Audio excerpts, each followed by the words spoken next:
Hi there. So the topic for today is going to be the Black Country flag. The Black Country is an area that I'm from that people generally associate with the West Midlands and areas of around Dudley and some of the sort of hamlets and villages and towns within the Dudley area. So we're talking Dudley, Netherton, Old Hill, Cradley, Quarrybonk, Brierley Hill, Stourbridge, Amblecote, these sorts of places. And the flag in particular is something that I want to draw on because once again, it's quite recently gone into the media under criticism by people. Most recently by a local Labour MP by the name of Eleanor Smith. Now, it is worth noting and important to note that she didn't come out and say, I think the Black Country flag is racist. But what she did say was that she had concerns over it and that she wasn't comfortable with it as a black woman. And I'm paraphrasing slightly here, but that's essentially the message that she put out.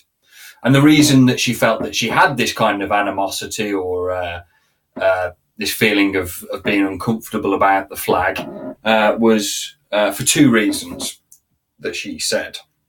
Number one was that it had black and white in it, and that the black against the white had some kind of racial undertone.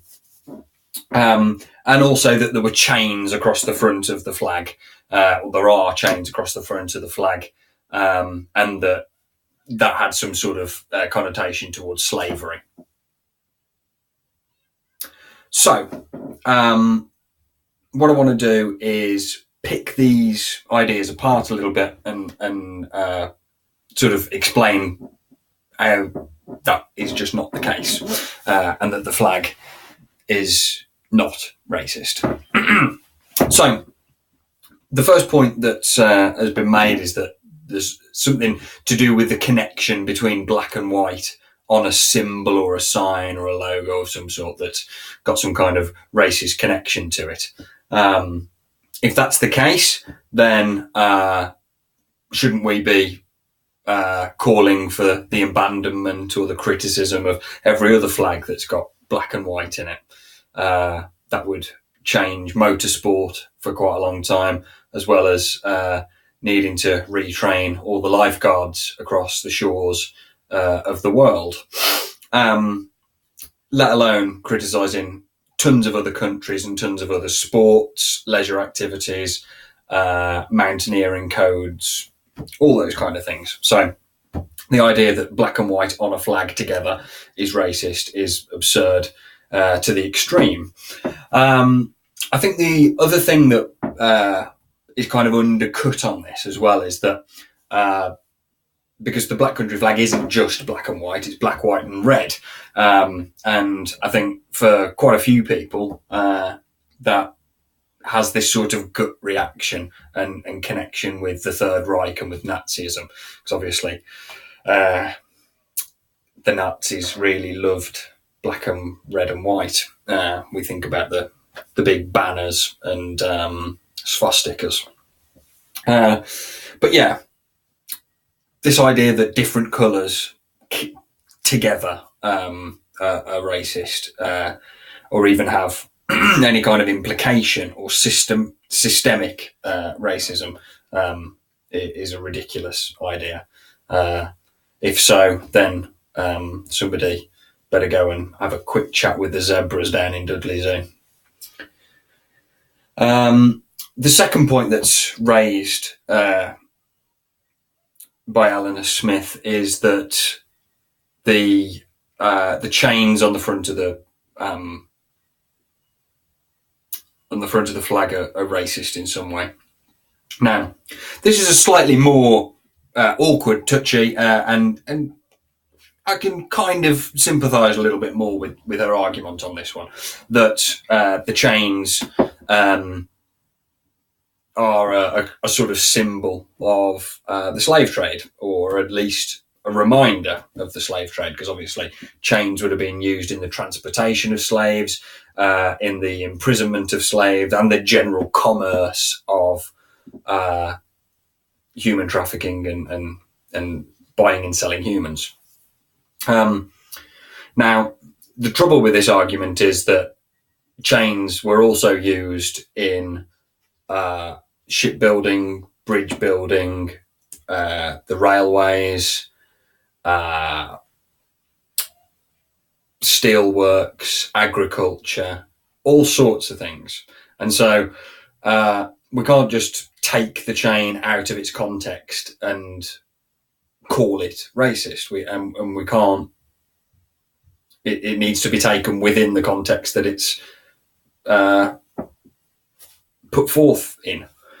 And the context is this, that it's representative of the Black country's industrial heritage. A major part of the Black country identity and its history is that it was the cradle of the Industrial Revolution. The whole area was built from, or at least made its wealth, and certainly the communal aspect of the Black country was forged through its industry. Blacksmiths, steel makers, miners, nail makers, and chain makers. And so it's more a symbol of what the area managed to achieve and its contribution towards world economics, commerce, and culture than it is about the slave trade.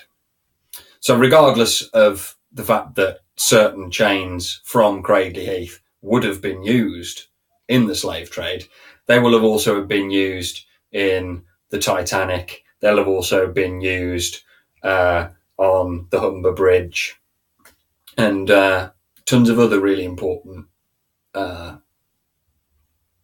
things. The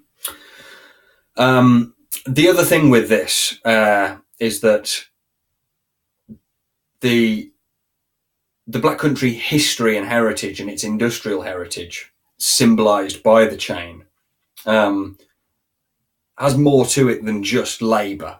It has much more to it than just work, and has much more to it than just the significant impact it made on the world. It also has one of communal and cultural identity and sense of being, because what this industry also produced were small communities, which then built into a very large community that worked together, drank together, lived together, worshipped together. And so it was a very deeply entrenched part of communal identity, and did its part in bringing together this very, very important and rich culture. So you see, the chains are also the linking of community and culture, which is, if anything, anti-racist. And that kind of brings us back to the colours of the flag again.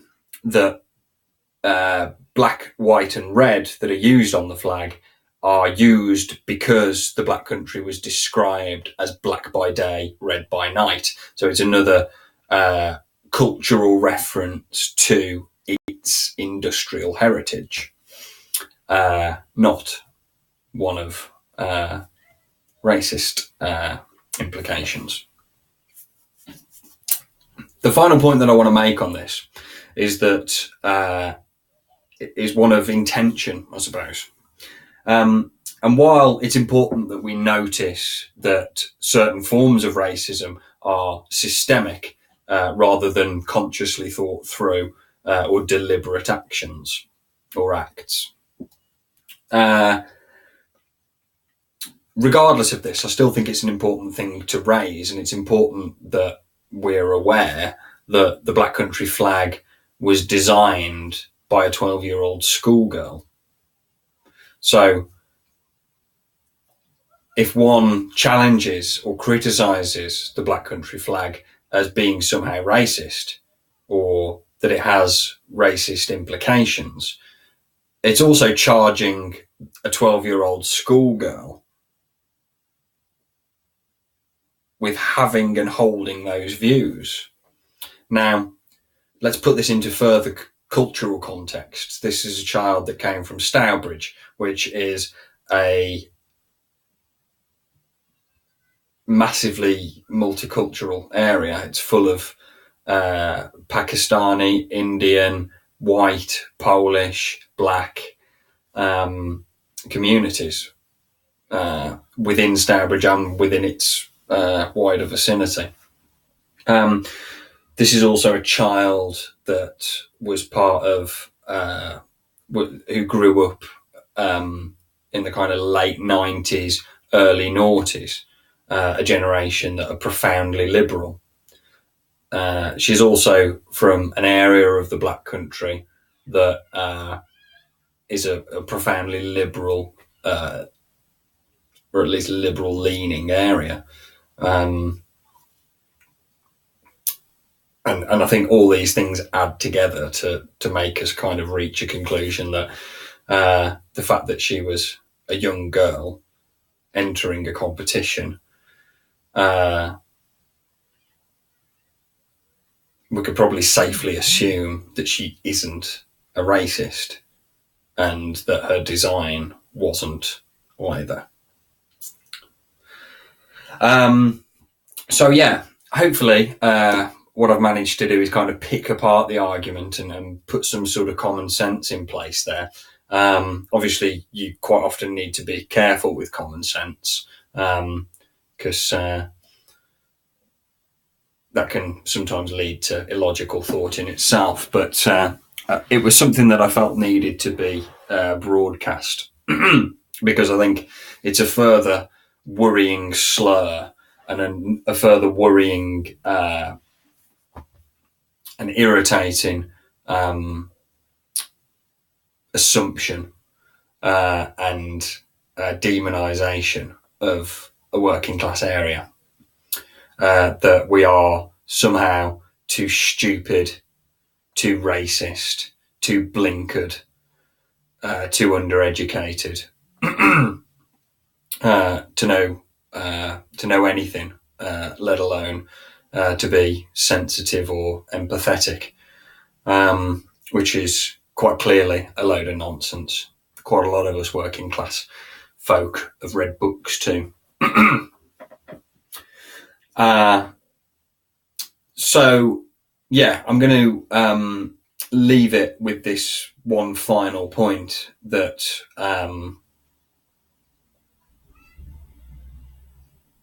the argument that the colours used in the flag and that the chains used in the flag are quite easily cut apart because they're arguments that are being taken in isolation without any